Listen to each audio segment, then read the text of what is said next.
So one of the most significant things about our Christmas tradition is the giving and receiving of gifts. We love to give gifts. We love to receive gifts. I think there's probably nothing more joyful than opening a gift that you really wanted, that would really make your life better and so much joyful, and to be given it by someone who loves you and cares about you. That amazing feeling only equaled by watching someone we really love, whether it's a child or an adult loved one, open a gift and feel the joy of what it is like to give. And so giving and receiving is really an amazing, amazing aspect of the Christmas season. It's a sharing and a caring and a giving and a receiving of love and care. Can anybody remember some of the gifts that really made you feel loved up? Some gifts that were really special, made you feel really good, made your Christmas. And so whether when you were a child it was a toy or a red wagon or a Superman cape. I got the game Kerplunk. Everybody remember Kerplunk? And, and so, whether it is a tablet or one of those phones that does way more than a phone should really do, all of those different things, a brand new car, a dream trip, all the things that really make us feel so loved up. When I was a kid, my favorite gift for Christmas was not actually my own gift, it was my sister's gift, and it was the Easy Bake Oven. Anybody remember that? I love the Easy Bake Oven. It was the most greatest thing in the world. I used to love helping my mom bake cakes anyway, but to see the little pans and the little spoons and to put it in the oven and a light bulb. Even as a kid, I was thinking, that's a miracle. A light bulb made cake. I don't know what it is, but there is something wonderful about getting a gift, something that just lights you up and is given to you out of love and out of care. How many people ever received a gift you didn't like, you didn't want, and you couldn't use, and you even wondered, what were they thinking giving me that gift? Anybody ever give somebody a gift and you could tell by the look on their face they were disappointed and didn't like your gift? It's amazing. This whole thing about giving and receiving, it really is spectacular and wonderful. And as fun as it is to give gifts, to receive gifts, that even as much as we do in our culture, sometimes at the end of Christmas we could feel like, what does it all mean?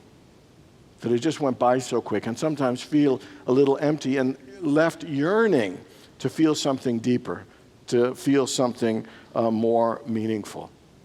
There's a line in, the Grinch thought everything was materialistic, and there's a line in the Jim Carrey version where he said that perhaps Christmas doesn't come from a store. Perhaps Christmas means something more.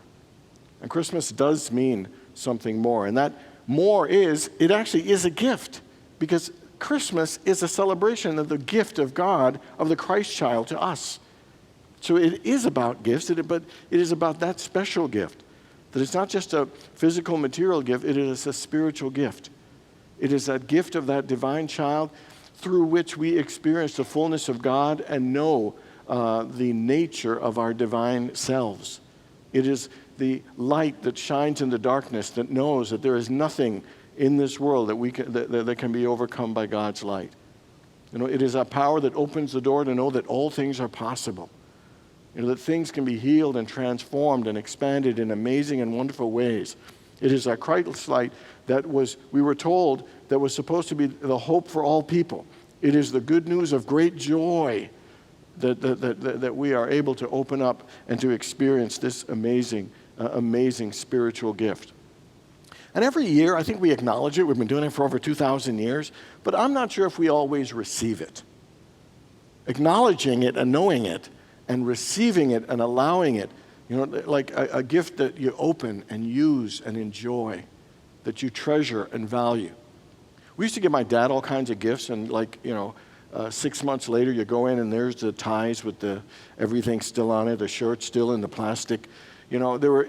He appreciated the gift, he just didn't use them. And I think sometimes with the gift of the Christ child and the gift of Christmas, I think we appreciate it at a certain level, but I don't know if we take time to fully receive it, to fully let it in and to let it touch us and transform us in the way that it is meant to. And so I want to talk very briefly about what it is we need to do to really receive the gift of the Christ child, really receive God's great gift of what Christmas is really about. And to me, to receive, the first thing you got to do is to believe. You got to believe. You remember when the angel came to Mary and told Mary she was going to give birth to the Christ child, and she was a little confused. She was afraid. to believe something so great could be taken place in her and be called forth from her. And it said, even though she was afraid, she was willing, she was reassured, and she was willing to believe. To believe this was possible, that she could be the vehicle through which the Christ child was born. And so the question is, do you believe that you could be the vehicle through which something amazing can be born? You know, we always, when we hear, you know, you are the temple of the living God, we could believe it for somebody else. When Paul said, Christ in you, your hope of glory, do you believe that? Do you believe that that light of God is in you? Do you believe that you have been called to do amazing and wonderful things? Jesus said, he who believes in me shall do the things that I do and even greater things than these. Do you really believe that for you? Do you believe that that same Christ potential that was born in Jesus is born in each and every one of us? Do you believe? Are you willing to believe? I saw a quote and it said, don't use all your energy worrying. Use all your energy believing. So what are you willing to believe about you? Are you willing to believe that something great you are being called to have it be born in you? Are you willing to believe that this gift is there for you? For you. In you. And the next one is to nurture it. You know, the one thing about it, you know, with children, you got to take care of them. They're not just born and good luck, have a good time. It is, you've got to nurture and feed, and it takes time. And like any relationship, it takes time. It takes giving your attention. You know, it's listening and sharing. There is a very reciprocal part of that. And the thing, with this relationship with the Christ Spirit and that light in us, we need to spend time in the quietness. It's no coincidence that the Christ child, there was no room in the inn, and the Christ child had to be born in an open, quiet space. Because we do need that space to allow Spirit to move through us. You notice these days, they're always talking about, you know, stars and all kinds of people, athletes are finding the benefit of meditation. You know, is it surprising that when we quiet our minds and we go to that still small voice and listen, that great things happen? We may not be able to see, you know, these gifts, but it is powerful and it is real. And it is only by going to that secret place, that quiet place, on a regular basis can we know the fullness and to allow that light to become brighter and to shine and be fully expressed and experienced and enjoyed in us. And the last thing is to then share this light, you know, to shine that light. You know, it warns us in Scripture, don't hide your light. Don't put it under a bushel basket. So my question for you is, where in your life are you hiding your light? Where in your life are you not living up to your best?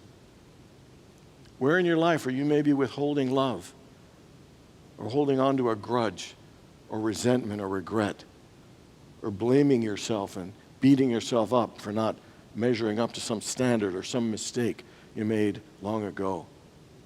Where in your life are you not being true to yourself? And where in your life are you allowing fear to dominate or thinking thoughts of lack? All those examples are examples of hiding our light. That every time we don't live up to the level of love or joy or compassion or kindness, we are dimming our own light. We are holding back that gift of God within each and every one of us. You know, my favorite line in that scripture is not only don't put your light under a bushel basket, but put it on a lampstand. And the next line after that is, and it gives light to everyone in the house. Like, I believe that when we let our light shine, it brings joy and light to our lives. It brings blessings to us. But I believe it brings light and blessings to others. It helps liberate others to awaken to their own light. That we have a responsibility to ourselves, to God, and to one another to let our light shine. So in what way is this Christmas time calling you to open your heart to love in a greater way than you loved before? To believe in a greater way than you believed? To open yourself maybe to be more vulnerable than you've let yourself be? To allow yourself to be helped, to be healed, and transformed in ways you haven't allowed it? Because Christmas is calling something from us. It is calling that gift out to be shared. And I hope you get every gift you want this Christmas. And as wonderful as that is, don't rob yourself the joy of receiving the most powerful gift.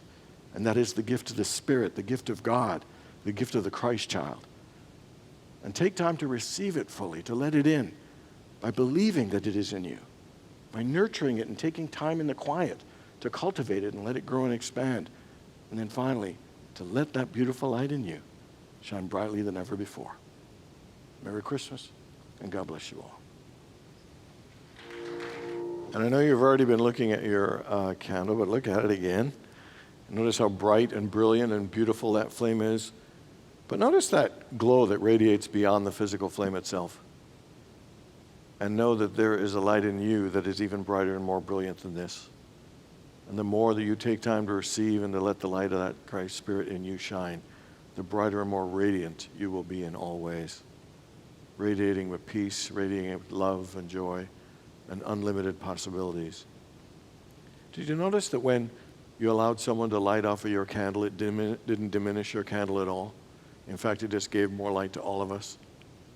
So everybody, I want you to raise your candle above your head and look around in the room. Woo, isn't that beautiful? Look how much that light is shining for all of us.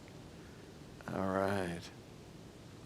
And so bring down your light one more time, have one more look at it, and commit yourself to accept the gift of that Christ child and let it shine. And on the count of 3, we're going to blow out our candles. 1, 2, 3.